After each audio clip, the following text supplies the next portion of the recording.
La enseñanza del día de hoy lleva por nombre creyentes de otra raza.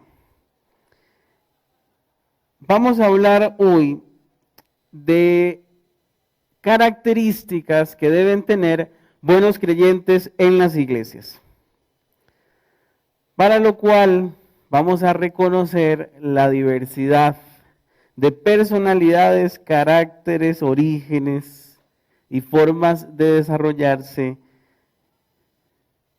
en las iglesias, cada tipo de persona.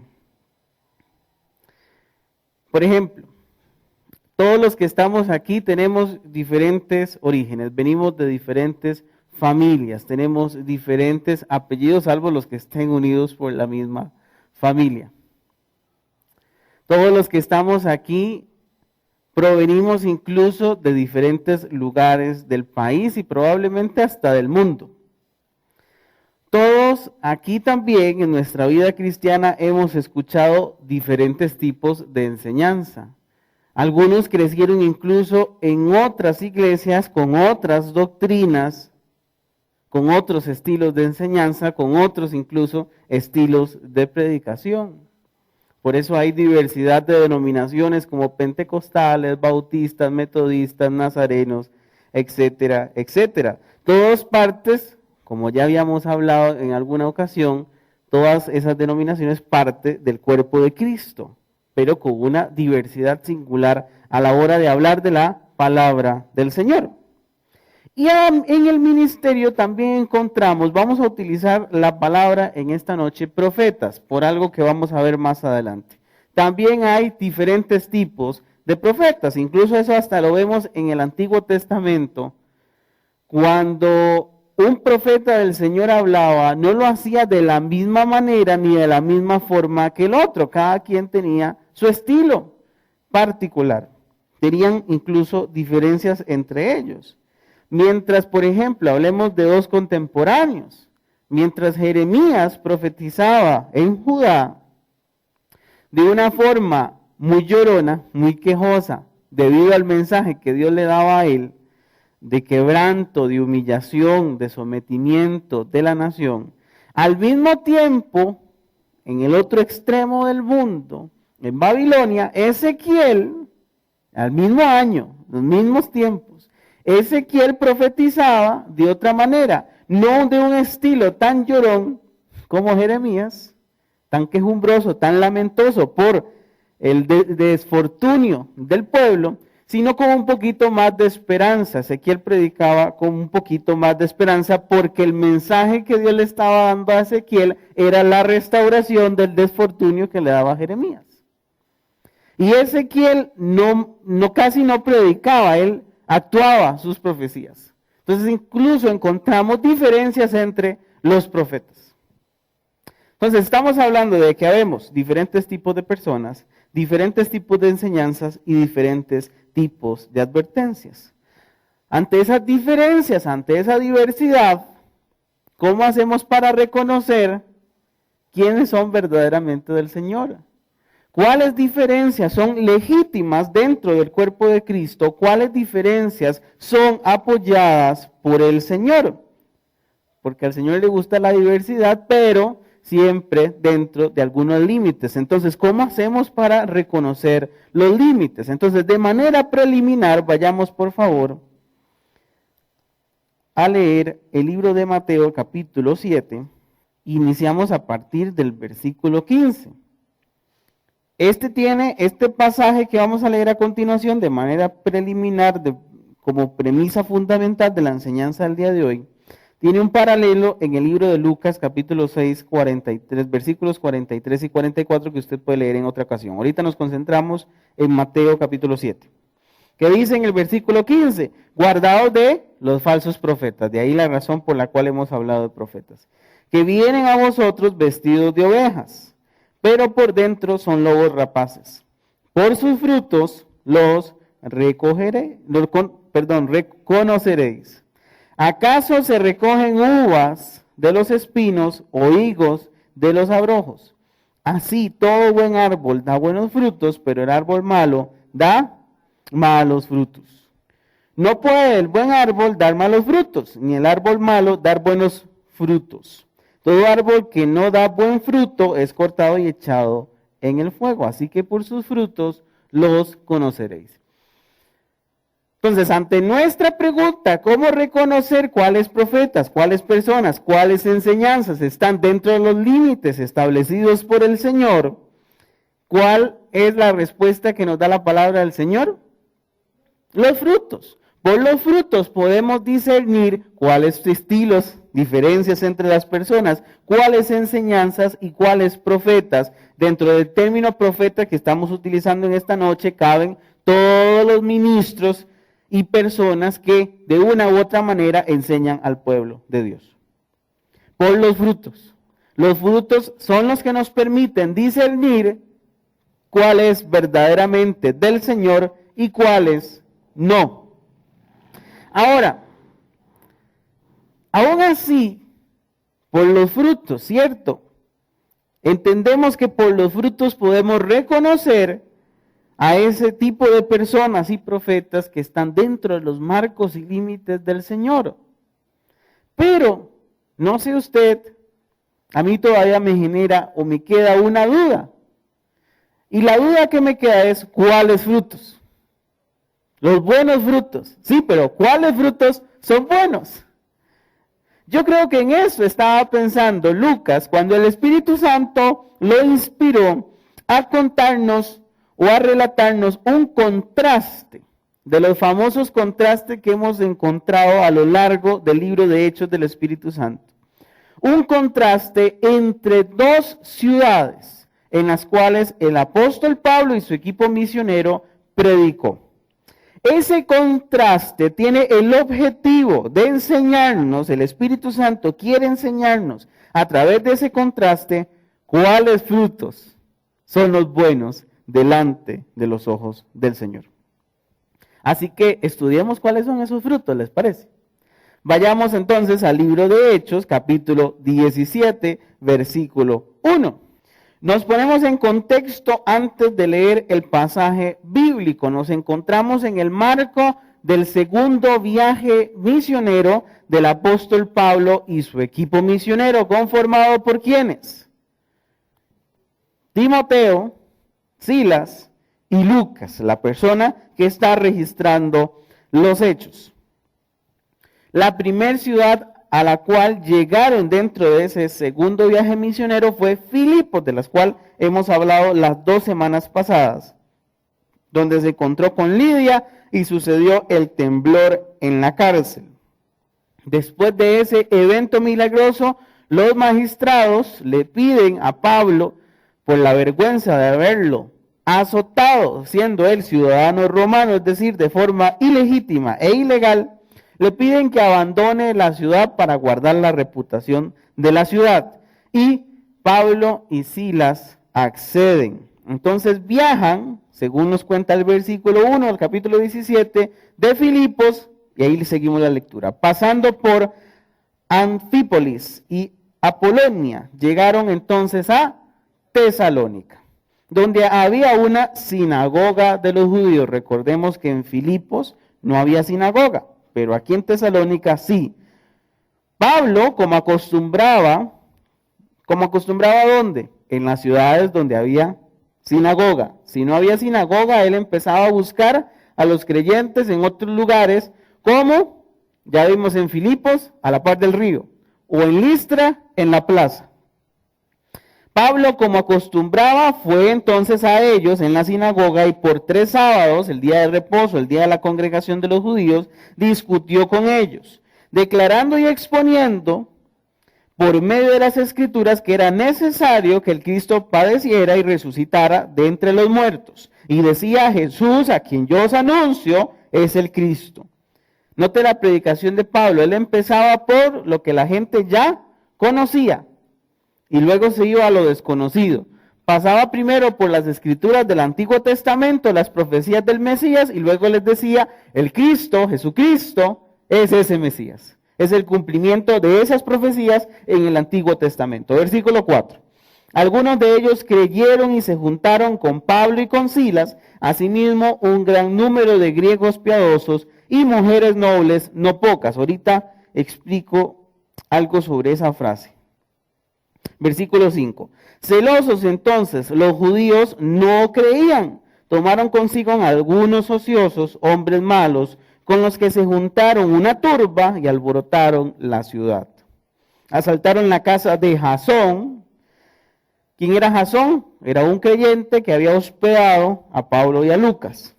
Asaltaron la casa de Jasón e intentaban sacarlos al pueblo.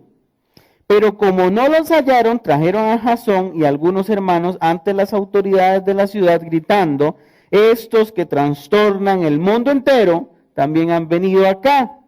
Jasón los ha recibido, todos ellos contravienen los decretos de César, diciendo que hay otro rey, Jesús. Al oír esto, el pueblo y las autoridades de la ciudad se alborotaron. Pero después de obtener fianza de Jasón y de los demás, los soltaron. Inmediatamente los hermanos enviaron de noche a Pablo y a Silas hasta Berea, otra ciudad importante que vamos a ver esta noche. En cuanto llegaron, encontraron en la sinagoga de los judíos. Estos eran más nobles de los que estaban en Tesalónica, pues recibieron la palabra con toda solicitud, escudriñando cada día las escrituras para ver si estas cosas eran así. Muchos de ellos creyeron, y de los griegos mujeres distinguidas y no pocos hombres. Cuando los judíos de Tesalónica supieron que también en Berea era anunciada la palabra del Señor por Pablo, fueron allá y también alborotaron a las multitudes. Entonces los hermanos hicieron que Pablo saliera de inmediato en dirección al mar, pero Silas y Timoteo se quedaron allí. Como pueden ver de la lectura del pasaje bíblico, hay un contraste manifiesto entre esas dos ciudades, Tesalónica y Berea. Las dos ciudades, los sucesos que ocurren en esas ciudades son completamente distintos entre sí. Son completamente diferentes. Y ante esas diferencias, entonces surge, ¿se acuerda nuestra pregunta de, bueno, cuál es la diferencia que debe entonces prevalecer? ¿Cuál es la diferencia que el Señor quiere, que el Señor legitima, que el Señor abraza ante la diversidad de personas, de enseñanzas y de profetas que habemos en el cuerpo de Cristo? ¿Cuáles de las dos ciudades daba buen fruto? Tesalónica, hablemos un poquito de Tesalónica. Tesalónica, todas esas ciudades, Tesalónica, Berea y Filipos, como ya lo habíamos visto en una ocasión, se encontraban en la provincia de Macedonia, que ya habíamos hablado de esa provincia. Filipos era la capital política de la provincia de Macedonia, pero Tesalónica era la ciudad económica de Macedonia.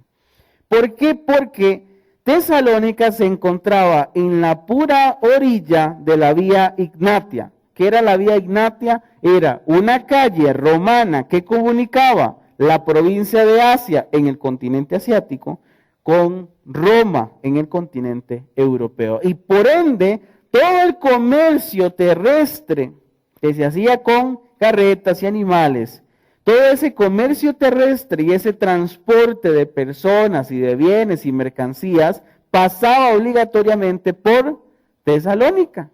Claro, con ese flujo de personas, Tesalónica supo hacer dinero con ellos.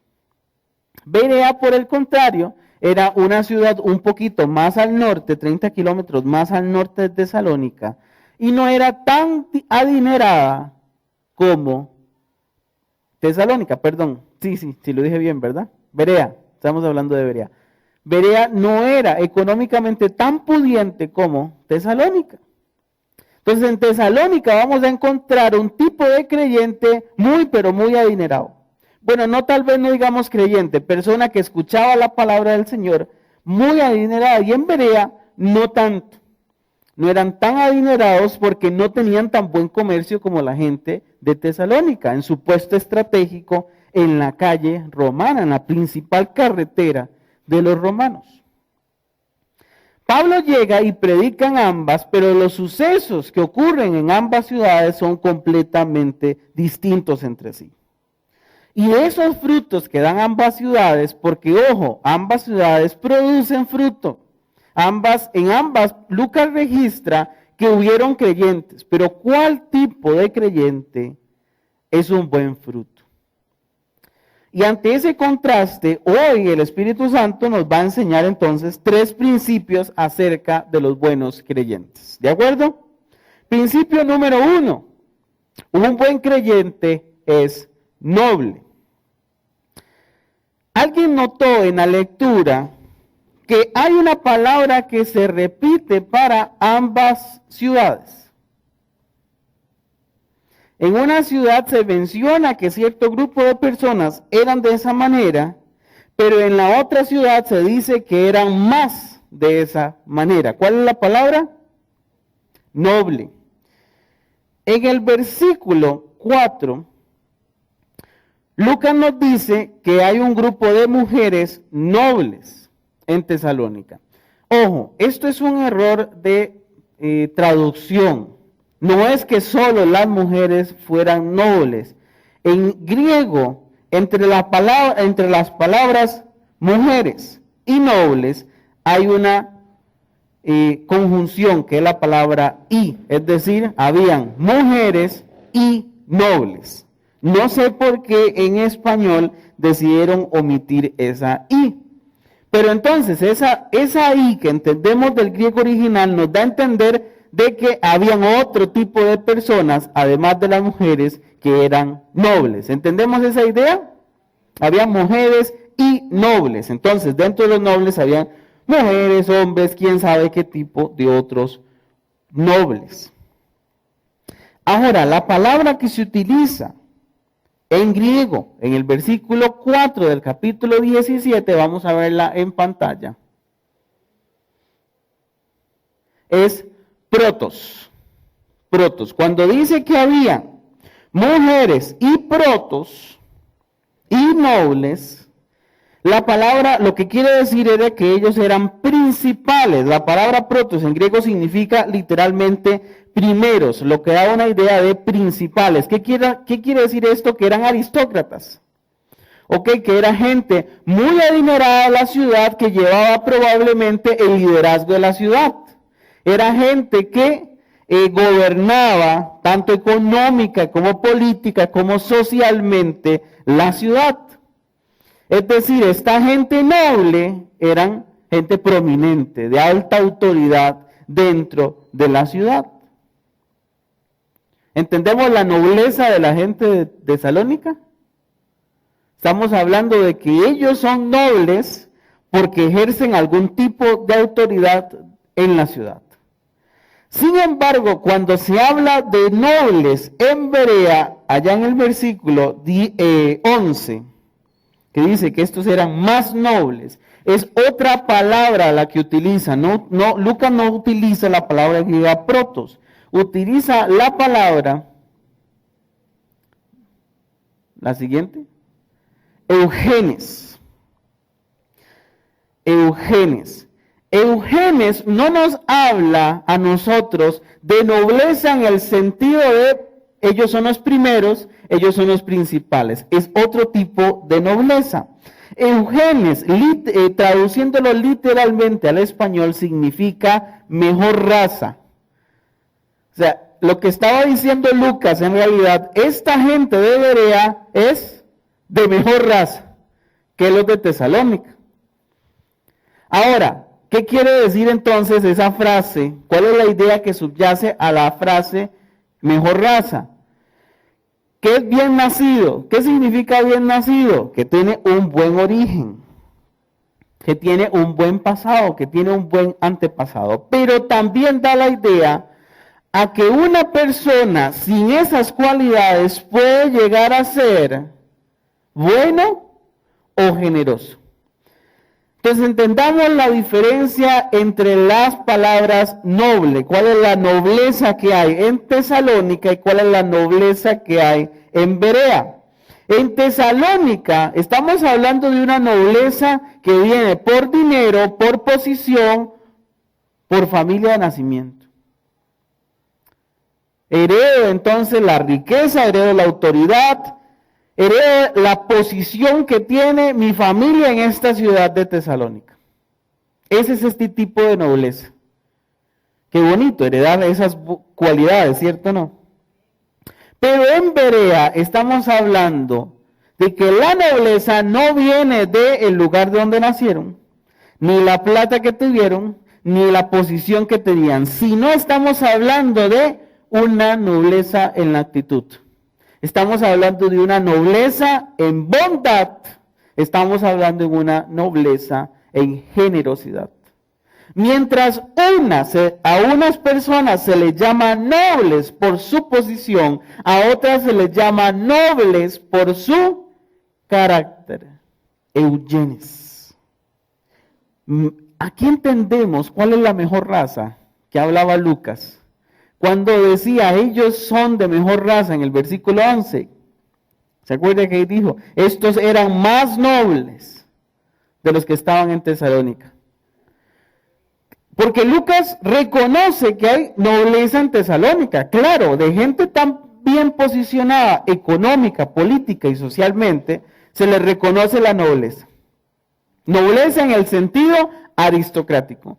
Pero los de Berea eran más nobles que estos, que nacieron en lugar de privilegio, que tienen privilegios económicos, que viven con sus privilegios sociales. Esta gente de Berea son más nobles, porque en su carácter ellos son o se han convertido en personas buenas y generosas.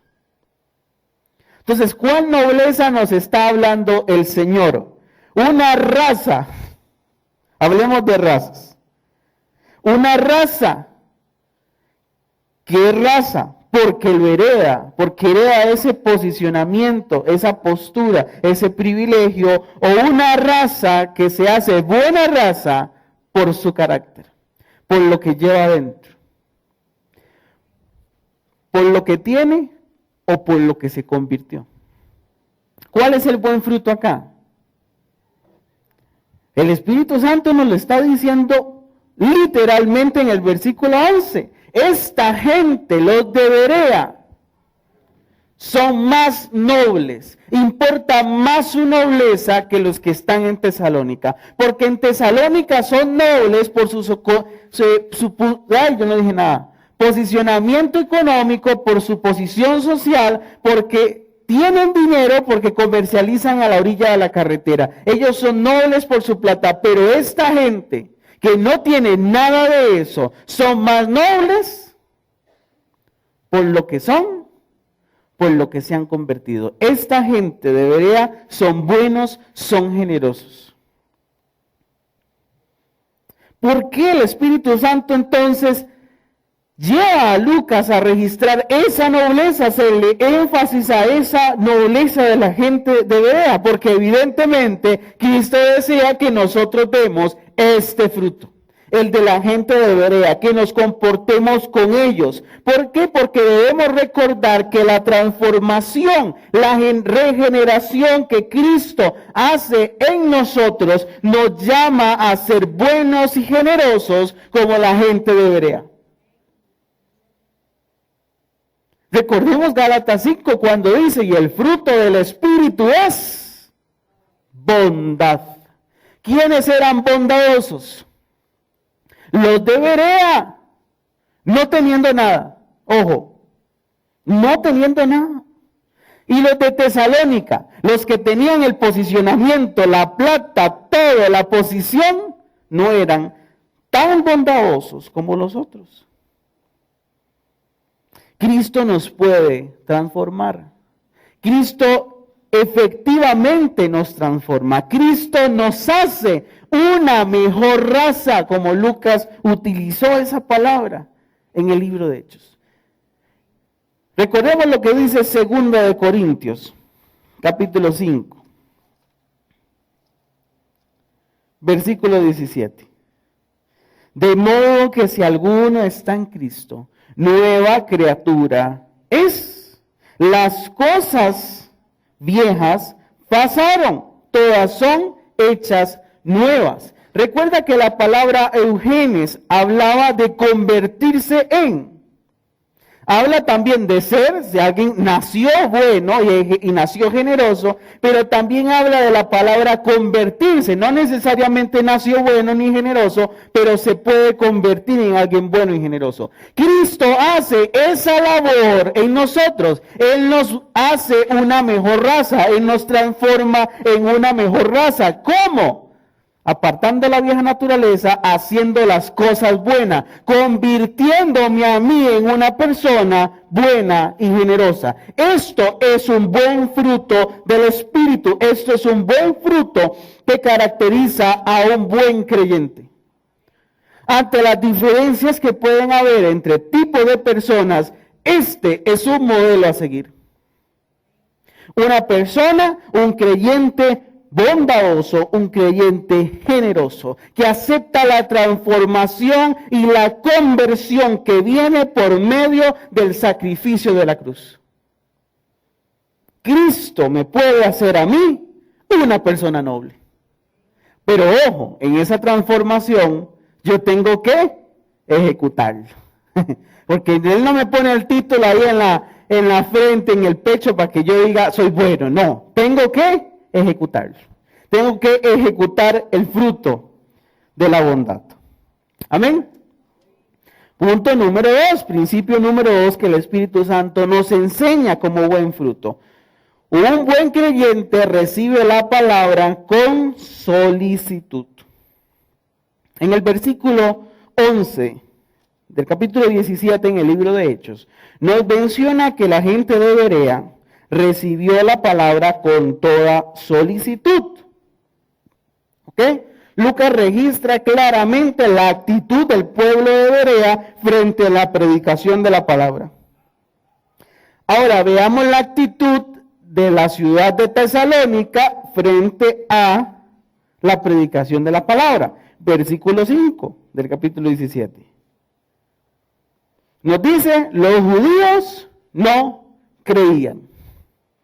En Tesalónica no creían. En Berea recibían la palabra con toda solicitud. Ojo, vea, este contraste particular en este principio es completamente abismal, diferente entre ellos.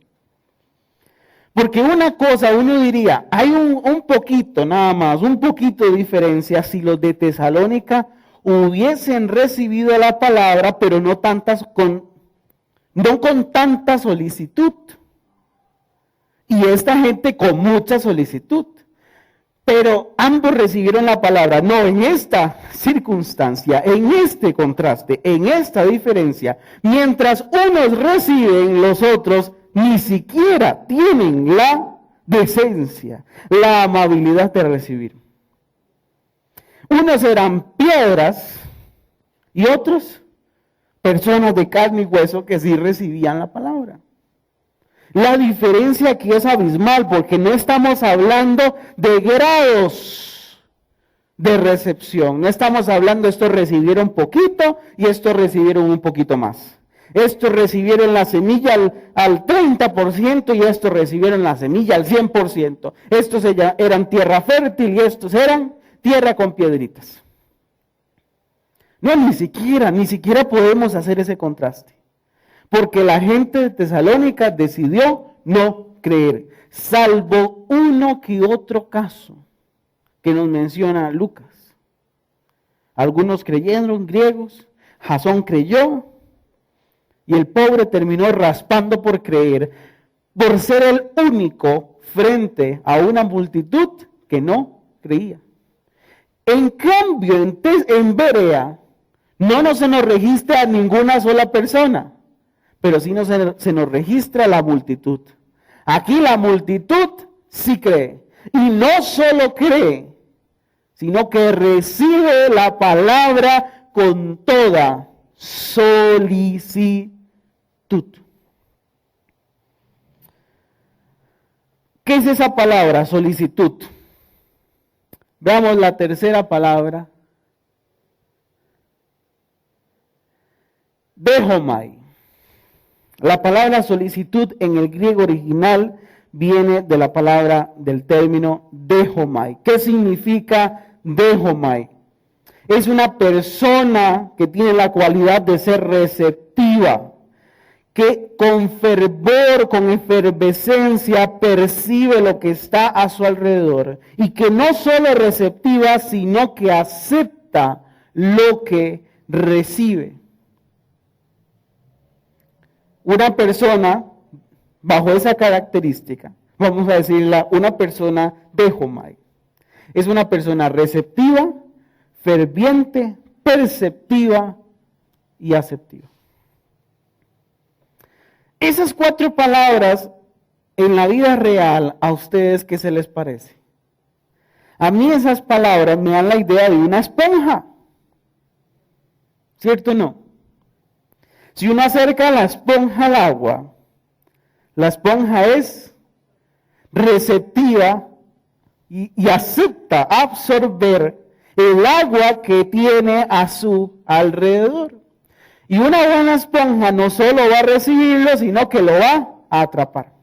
No va a dejar que se salga lo que recibió.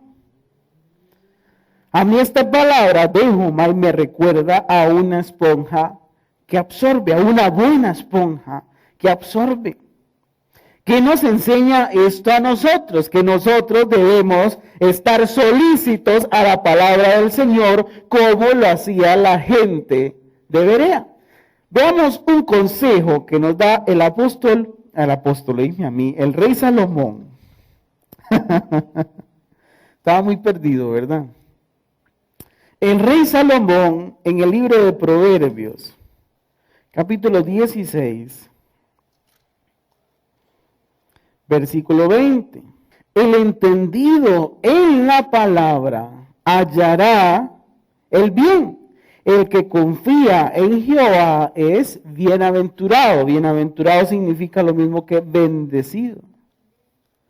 Una persona que es receptiva a la palabra recibe el bien. Una persona que confía en esa palabra es bendecida. Así como la gente de Berea fue bendecida por recibir la palabra, y no solo recibirla, sino con una mejor actitud, que es ser solícitos, con toda recepción, con todo fervor y con aceptación de esa palabra. Fueron, como dice el proverbio, bendecidos y hallaron el bien. Hallaron el bien. ¿Por qué? Porque fueron como esponjitas que absorben la palabra. Y eso nos lleva entonces a nosotros a aprender a ser esponjas de la palabra.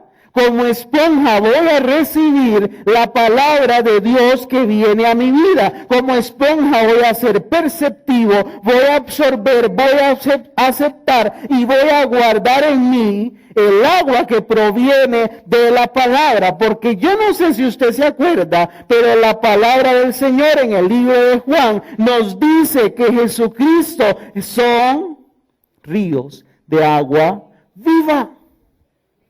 Cuando hablamos de que nosotros debemos ser esponjitas, no es una ilustración, no es una lección objetiva, es un principio bíblico. Yo debo ser una esponja a la palabra del Señor, porque su palabra son ríos de agua viva. Y ante esos ríos de agua viva, algo tengo que absorber, porque no son gotitas lo que me da la palabra del Señor, son ríos de agua viva. Debo aprovechar lo máximo que fluye del Señor. El que tenga sed de mí, venga a mí y viva, beba de esos ríos de agua viva. No podemos desaprovechar los ríos de agua viva que nacen de la palabra del Señor, porque recordemos también lo que dice Juan capítulo 1. Jesús es la palabra. Cuando yo soy perceptivo a la palabra de Dios, soy perceptivo directamente a Jesús. Jesús es la palabra, Jesús es el verbo, Jesús es el logos, Jesús es esta Biblia encarnada. Y cuando yo leo esta Biblia, estoy leyendo los pensamientos y la voluntad de Jesús para mi vida. Y como palabra de Jesús para mi vida, voy a ser perceptivo a esa palabra entonces. Porque es la guía del Señor para mi vida. Entonces ahí es donde encuentro ríos de agua viva, encuentro cuál es su voluntad para mi vida, encuentro la vida eterna en esa palabra que recibo, que acepto, que obedezco y que pongo en práctica. ¿Aló? Están muy callados. ¿Nos está hablando la palabra? ¿Estamos recibiendo como esponjita la palabra del Señor? Como esponjas. La gente de Berea era esponjas a la palabra del Señor. La recibían con toda solicitud. ¿Qué otro principio nos enseña el Señor? Número 3. Un buen creyente escudriña la Escritura. El versículo 11, el capítulo 17, nos menciona que en Berea escudriñaron la Escritura para comprobar que la enseñanza de Pablo efectivamente estuviera acorde a la Escritura. Ojo. Vean el orden en el cual Lucas está hablando y los sucesos en Berea.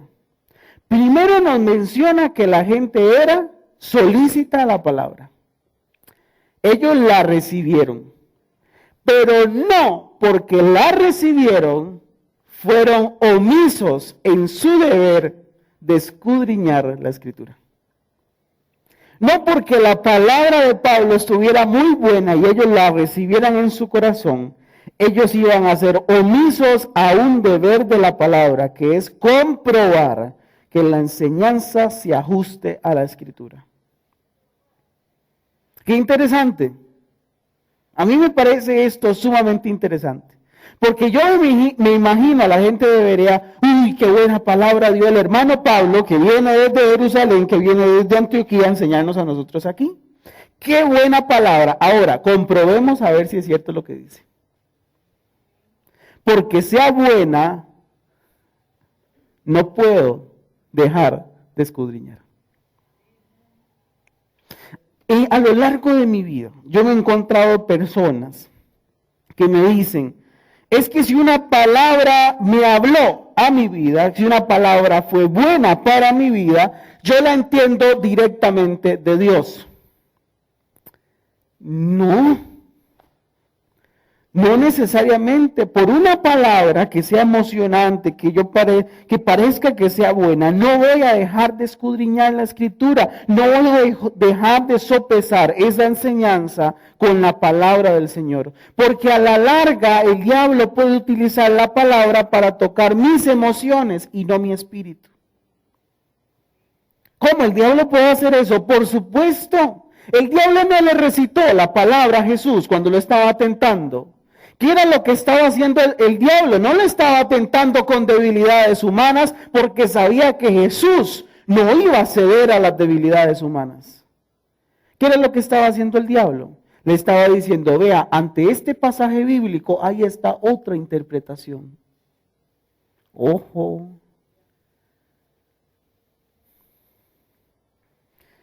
¿Y por qué me preocupa tanto esto? Porque estamos en un tiempo donde abundan los falsos maestros, donde abundan los falsos, ¿se acuerda la palabra que utilizamos al principio? Profetas. Y no abundan, sobreabundan los falsos profetas, sobreabundan las falsas enseñanzas, sobreabunda la falsa doctrina, donde hay un delicado límite con la herejía. Porque una palabra parezca buena, no necesariamente lo es.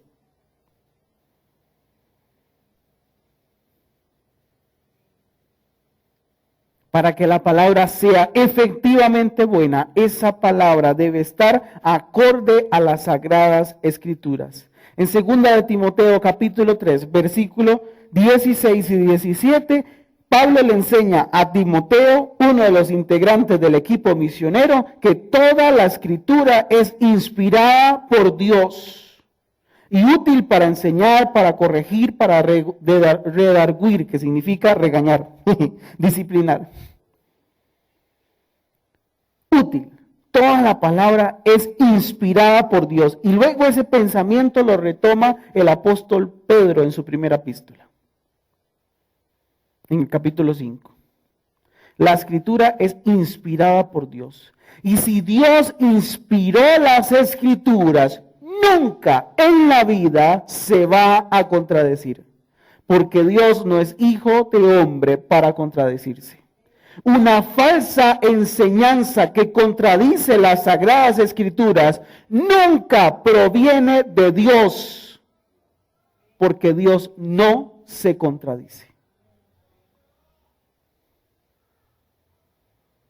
Dios no puede contradecir lo que Él inspiró. ¿Aló? Por eso los cristianos, los creyentes de Berea, se pusieron a escudriñar las escrituras. Porque pueden haber erróneas interpretaciones, pueden haber erróneas enseñanzas, pueden haber erróneas doctrinas y falsos profetas. Entonces, aunque la palabra los motivaba y les parecía buena, ellos iban a comprobar que lo que Pablo enseñaba era la verdad ajustada a la palabra de Dios.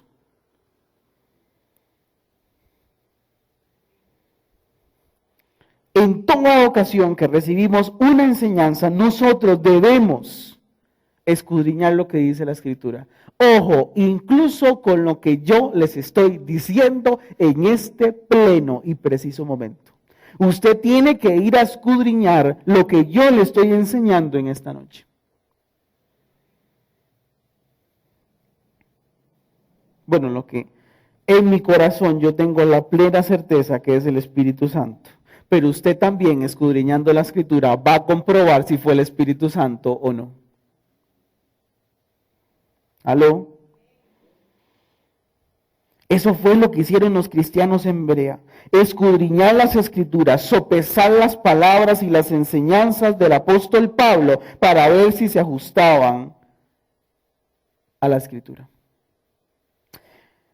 A diferencia de los cristianos en Berea, los de Tesalónica no escudriñaron la Escritura. Ojo, si no creían que iban a estar escudriñando. La reacción que ellos tienen frente a la predicación en el versículo 5 no lo menciona. Ellos tuvieron celos, se pusieron celosos. Ojo, ¿qué nos indica esto? Por ese celo, ellos hicieron la turba, ¿se acuerdan? Se fueron a buscar, en versiones dice hombres ociosos, es decir, vagabundos, hombres malos. Y hacen la turba en la ciudad. ¿Por qué se origina esa turba? Por los celos. ¿Se acuerdan? Una vez habíamos hablado de los celos. Que en griego es la misma palabra, celos, nada más que con Z. Es ese fueguito que nace del estómago, que hace irritar, envidiar, desearle toda la malicia a otra persona. O que a ellos les nació ese celo, que ya habíamos hablado en una ocasión. Y por ese celo generan la turba. Por la envidia, por la bruta envidia. La turba no era para defender la pureza doctrinal de los judíos. ¿Notaron esto? A diferencia de las otras persecuciones que vivió Pablo en otras ciudades, en Tesalónica no era por defender la pureza doctrinal de los judíos.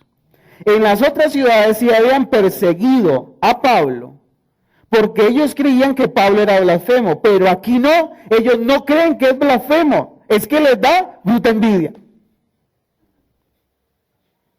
Nada más. Por la envidia generan toda la revuelta, generan toda la turba y termina pagando el pobre de Jasón por esa turba, por esa envidia. Y se llevan a Jasón a los tribunales.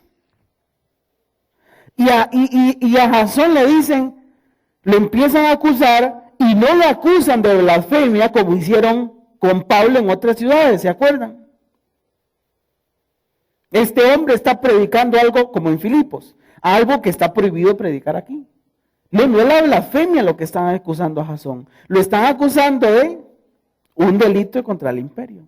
Incluso le inventan las razones por las cuales llevarlo a tribunales. Pero llevan al pobre de Jasón a tribunales frente a la predicación de la palabra. ¿Por qué menciono los tribunales? Porque la palabra que utiliza Lucas para hablar de escudriñar la escritura en griego es la cuarta palabrita que vamos a ver en esta noche. En griego, escudriñar, ¿se acuerda? Versículo 11. En griego, la siguiente, es anacrino. Anacrino, cuando se dice que ellos escudriñaron, en griego es esta palabra, anacrino. ¿Qué significa anacrino? Significa juzgar, significa contender, contención, llevar a tribunales. ¿Entiende esto? Cuando Lucas dice, los de Berea escudriñaron la escritura, es una metáfora de llevar a tribunales a pelear la prédica del apóstol Pablo con la escritura. Es un pleito en tribunales entre la prédica y la escritura. Escudriñar significa eso, juzgar, contender, pelear, interrogar. Pero Tesalónica no llevan la escritura a tribunales. ¿A quién llevaron a tribunales?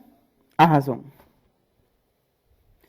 Llevan a la persona, llevan al sujeto y no llevan lo que debemos llevar a tribunales. A mí no me interesa la gente, me interesa el trasfondo de su mensaje. Y eso es a lo que yo debo mandar a juzgar, mandar a contender. Eso es lo que yo debo escudriñar. La idea que utiliza Lucas es una idea judicial. Anacrino, llevar a pelear esto a tribunales. Vamos a juzgar esa prédica, esa enseñanza contra la sagrada ley. Y la sagrada ley es la escritura. Qué interesante que Lucas haya utilizado esta palabra en particular. Porque mientras lleva los de Tesalónica en sus malos frutos, llevan a un hombre a tribunales, los de Berea no les interesa el hombre, les interesa el mensaje, porque es el mensaje, no el hombre, lo que puede transformar o afectar sus vidas. Y entonces llevan lo más importante a tribunales, llevan esa enseñanza a un tribunal espiritual frente a la palabra sagrada del Señor. Y van a determinar, van a juzgar, van a sentenciar la enseñanza conforme a la sagrada ley de Dios. Qué interesante me parece a mí esto, de estar sopesando, de estar contendiendo, de juzgar cualquier enseñanza que llegue a mi vida conforme a la palabra. Nosotros podemos hacer eso, nosotros podemos juzgar la enseñanza del pastor o de cualquier otro predicador que viene. ¿Por qué no vamos a la Sagrada Escritura que tenemos que escudriñar? Vayamos a 1 Corintios capítulo 14. El apóstol Pablo le está enseñando a los corintios.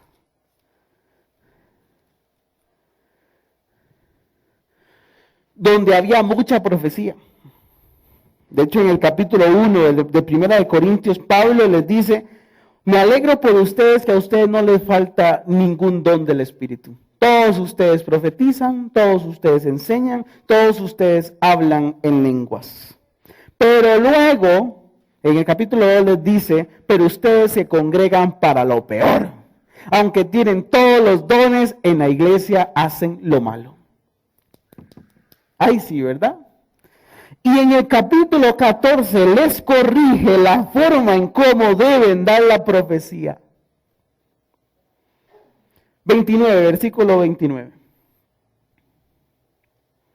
Asimismo, los profetas, ¿se acuerda la palabra que utilizamos al principio? Los profetas, hablen 2 o 3, y los demás, ¿cómo? Juzguen. Adivine cuál palabrita griega el apóstol Pablo en el versículo 29. Anacrino. Utiliza la misma palabra que Lucas utiliza en Hechos. La palabra de los profetas debe ser sometida a la Escritura. ¿Y cómo es ese sometimiento? Es un pleito judicial, es un pleito en un tribunal espiritual en el cual sopesamos la enseñanza, en el cual sopesamos la profecía contra las Sagradas Escrituras. Y vamos a ver si esa profecía, si esa enseñanza se ajusta a las Sagradas Escrituras. Porque solo las Sagradas Escrituras son verdad. Y todo lo que Dios hable lo ajusta a las Sagradas Escrituras. Así que un buen creyente escudriña la Escritura, somete cualquier enseñanza que llegue a su vida conforme a las Sagradas Escrituras. ¿Se acuerda la pregunta que nosotros teníamos al principio? ¿Cuáles son esos buenos frutos? ¿Cómo podemos reconocer buenos frutos frente a la diversidad y diferencia entre personas, enseñanzas y profetas? El Espíritu Santo a través de Lucas en el libro de Hechos nos da 3 buenos frutos. La nobleza, pero nobleza del carácter. Luego, la recepción de la palabra de Dios con toda solicitud, como esponjitas. Y tercero, la escudriñar la palabra de Dios. Las enseñanzas y profecías que recibo conforme a las Sagradas Escrituras. Esos 3 frutos van a determinar cuál es un buen creyente y cuál no. La iglesia de Berea prosperó tanto que Pablo no tuvo que escribirles para corregir problemas. En cambio, a diferencia, en Tesalónica habían tantos problemas también que el Pablo tuvo que escribirles 2 epístolas para asegurarse que esas personas, esa iglesia prosperara en el Evangelio. Qué interesante que un buen fruto puede asegurar que una persona permanezca en la fe en Cristo a pesar de cualquier tormenta y tribulación. Porque Berea no estaba excepta de los problemas que también había en Tesalónica, no señores. Pero ellos sabían cómo responder, cuál era la actitud, cuál era el buen fruto que tenían que dar frente a cualquier circunstancia. Entonces el Espíritu Santo nos llama a nosotros también a lo mismo. Nobleza en nuestro carácter.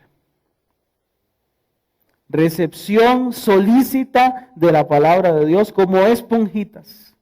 Y una actitud escudriñadora, juzgante de la palabra del Señor.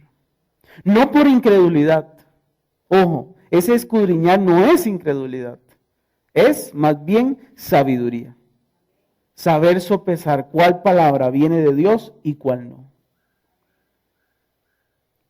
¿Por qué debemos hacer esto? Veamos el contraste. ¿Tesalónica o Berea? ¿Dónde me quiero ubicar?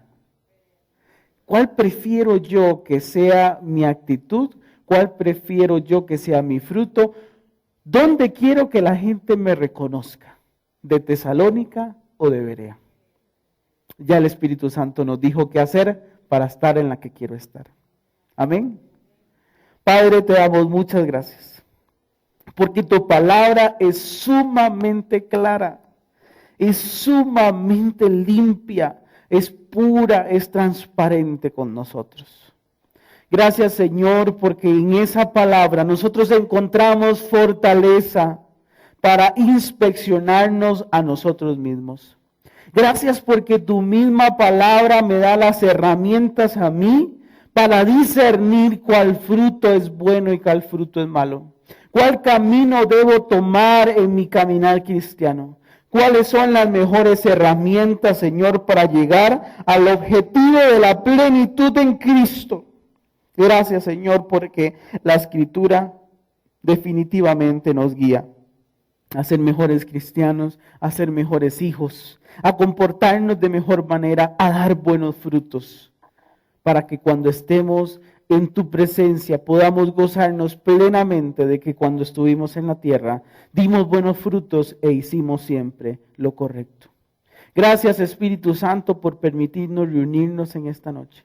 Gracias porque tu Espíritu ha hablado y nos ha guiado. Gracias, Señor, porque nos trajiste aquí y nos levantas de aquí con una mejor y nueva esperanza. Gracias, Señor, por todo lo que haces por nosotros. En el nombre de Cristo Jesús. Amén y amén.